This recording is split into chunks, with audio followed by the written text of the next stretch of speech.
Thank you. Okay, we were just preparing this a few minutes ago. And what we're going to do is, we met together at the conference last year. We kind of brought two different perspectives to create this project. So I'm going to talk a little bit about mine, then Tom will talk about his, and we will ask you to get involved in this a little bit later. So my name is JP. I am a UX researcher, but I am also a musician. And one of the last things that we as musicians have to create impressive experience, so to speak, because music is so easy to access today, and it kind of seems to have lost a little bit of its original value.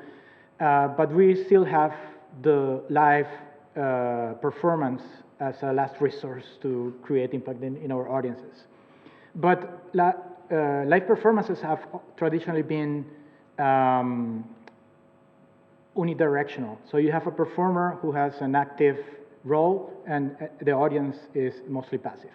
So I've been working on systems that kind of go against this paradigm, and try to implement in some of the concerts with my band and my personal shows, implement these systems and give the tools to the audience so they can be part of the show.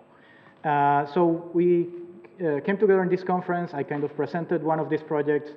It resonated with Tom, and so here comes his idea.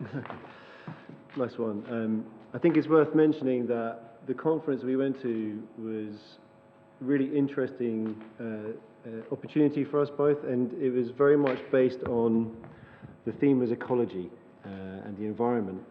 And it was a pleasure for us as artists and technologists and musicians to be presented with a lot of, similarly to the last amazing talk, by the way, a lot of data, a lot of ideas, a lot of kind of representations of things that are happening in the world from scientists and a wide range of people. And then we were asked to kind of use our skills and our approaches in life to respond to them somehow. And that was, for us, I think it was really special.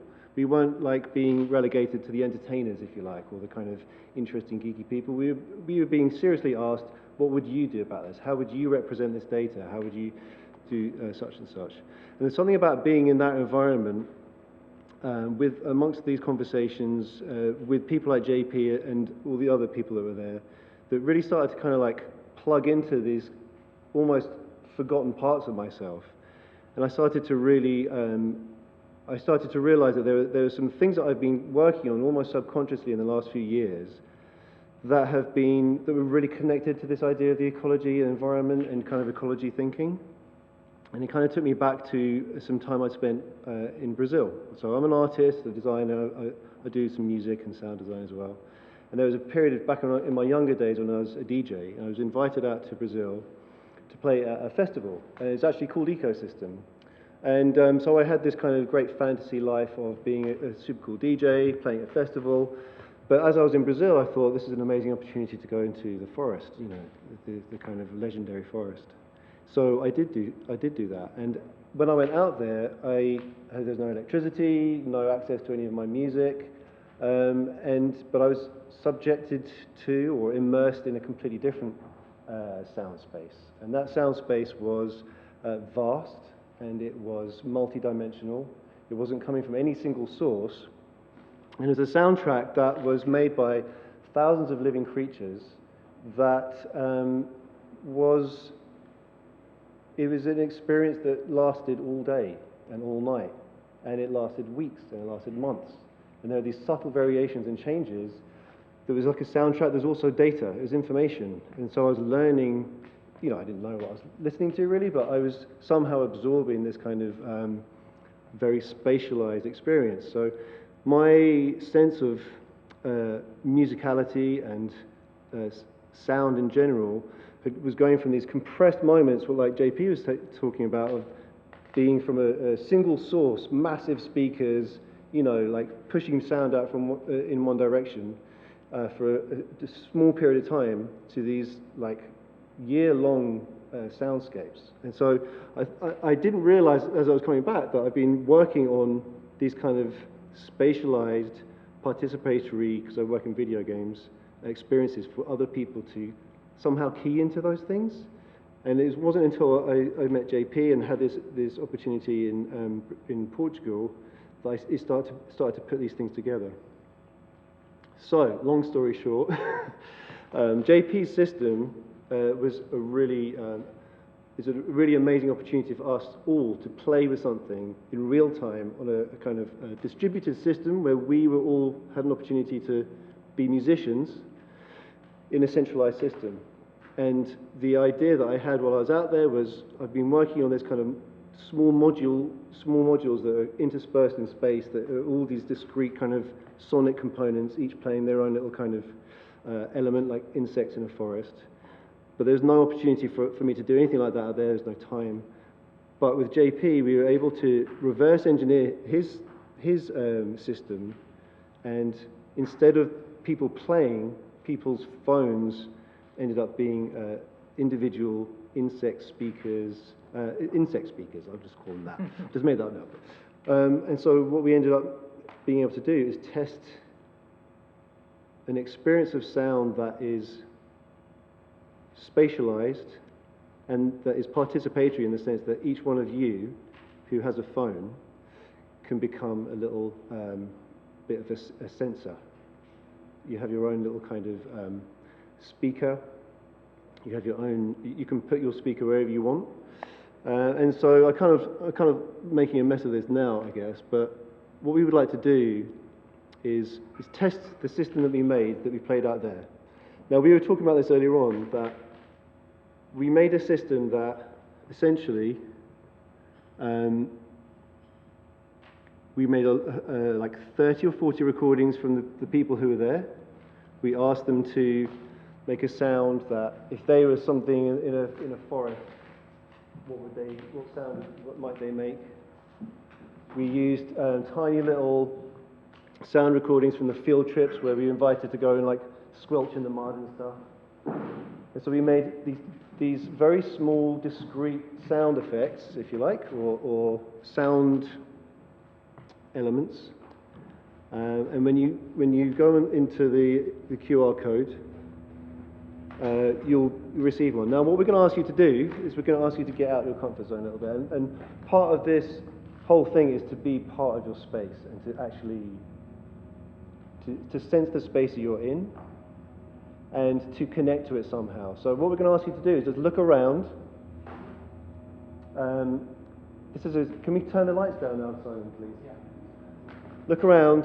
This is a strange old space, but I want you to find somewhere that you find like interesting, intriguing, somewhere like where you might want to put your little insect, your little object. And once you've got your QR code, go ahead. Yes, please. If you want, stand up. Go ahead, stand up.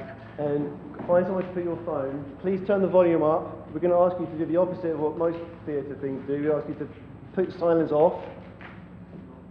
And you're free to walk around, you're free to put your thing wherever you want. And let's just experience sounds in a distributed, spatialized fashion.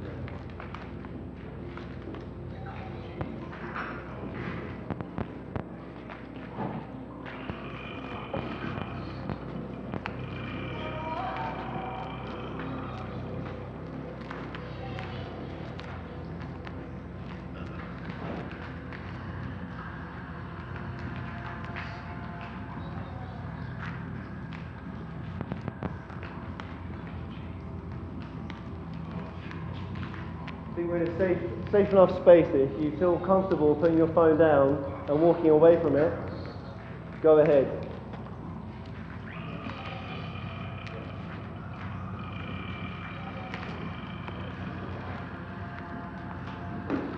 And please do have a walk around or move about and get a sense of what it feels like to be in the space.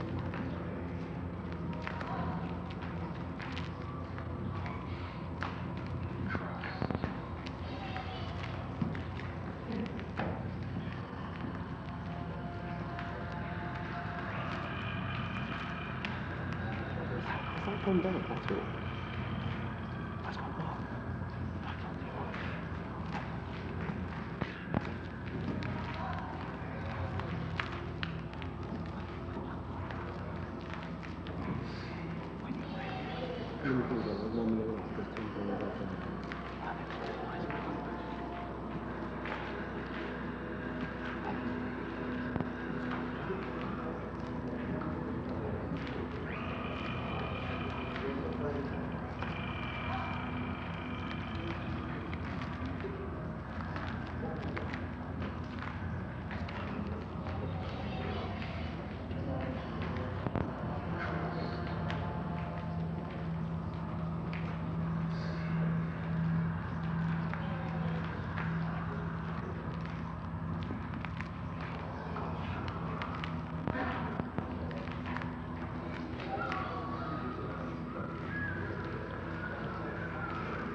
Like it?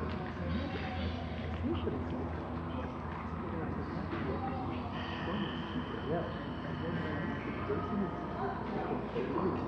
Yeah, exactly. Okay, it sounds good, doesn't it? Yeah, and it feels.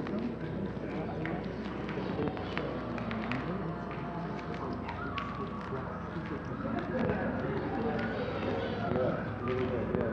This is the way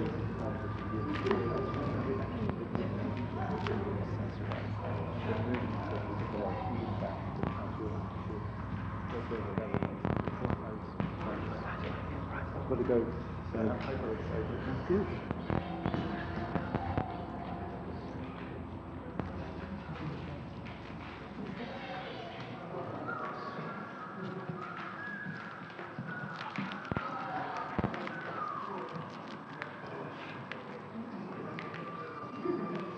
Oh, yeah, I didn't do it.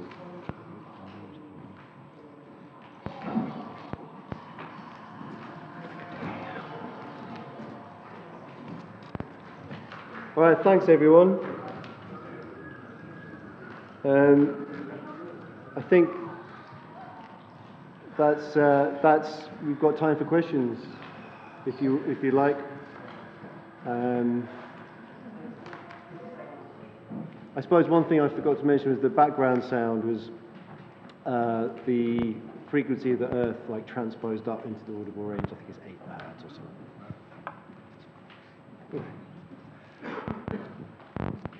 Has anyone got a question? What's that really annoying beep beep beep beep thing? Oh, that's actually a really nice person. That was a really slightly annoying sound, but we just thought the chances of more than one of them happening is really limited. But it turned out that 15 of you got it. But she's a really lovely person, so just leave it out, yeah. Any other questions? Super cool, though. Beautiful. Thanks. I think that's incredible. It's one of those ideas that's just super simple, but wow. My question is really, is there one of these things running all the time? Can we show other people that, or is this just a one-off today? Yeah, great question. It is. We still need to do some fine-tuning, but I can share the URL with you so you could recreate essentially the same experience at home. Yep.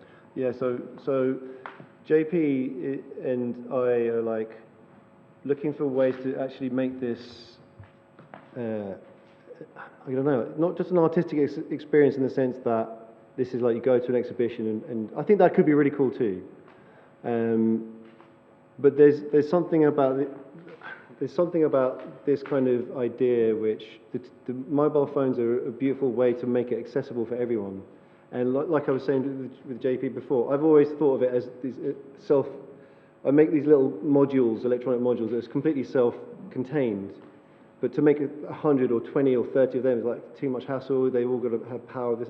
And with JP, he's managed to make it so everyone can use it. But that also brings people into the experience a lot more. And if we'd had a bit more time, we probably would have made some little recordings of you guys so it felt even more personal in this particular space and made it even more of a kind of, I don't know, like there's definitely a relationship between people and space that I think we can elevate. So in terms of whether or not this runs all the time, you could do that easily, couldn't you? And we're looking at ways to make sure that, because we live in different countries as well, that he can do it, I can do it. It's almost ready for that. Like you can, like I'm literally not running anything on my computer. Everything is just on the cloud. So you can just use the right URL and that's it. Any other questions? No? Well, thank you very much to JP and Tom. That was an excellent presentation.